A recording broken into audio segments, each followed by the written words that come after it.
Today we're making a classic Italian pasta dish, penne all'arrabiata. It's bold, it's spicy, and it comes together in just 20 minutes, perfect for a quick weeknight dinner, or whenever you want authentic flavor, without the fuss.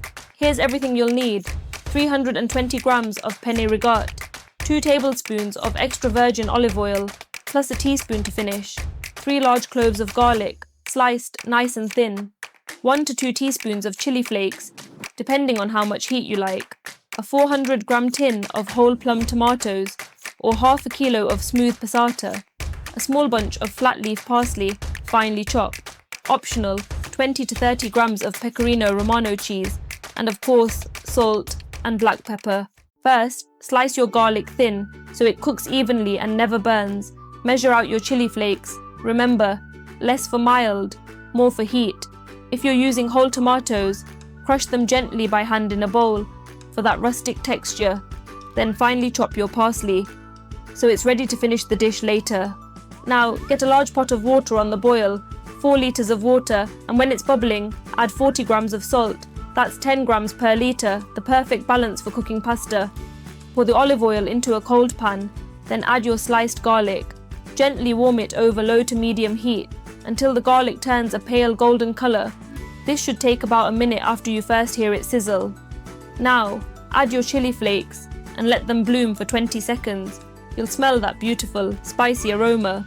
Carefully, add your crushed tomatoes along with all their juices. Stir in a pinch of salt and let the sauce simmer gently, uncovered, for 12 to 15 minutes. We want a slow, gentle bubble, not a rapid boil. If your tomatoes taste a little sharp, add just a pinch of sugar, but only if needed. While the sauce is simmering, cook your pasta. Drop the penne into the boiling salted water. Stir straight away so nothing sticks, and cook it for 2 minutes less than the packet says, for al dente. When the pasta is nearly done, reserve about a cup of that starchy cooking water, then transfer the pasta straight into the sauce. A little water coming with it is fine. Add around half a cup of pasta water to the pan and toss everything together over medium-high heat. You're looking for the pasta to be glossy and evenly coated. If the sauce feels too tight, add a splash more water. If it's too loose, cook for another 30 seconds. Now, stir through your chopped parsley. Drizzle with a teaspoon of extra virgin olive oil, and if you like, sprinkle over some freshly grated Pecorino Romano. Toss one last time, and you're ready to serve. And there it is, penne all'arrabiata. Simple, quick, and packed with flavour. If you enjoyed this recipe, subscribe for more easy dishes from around the world. Thanks for watching, and happy cooking.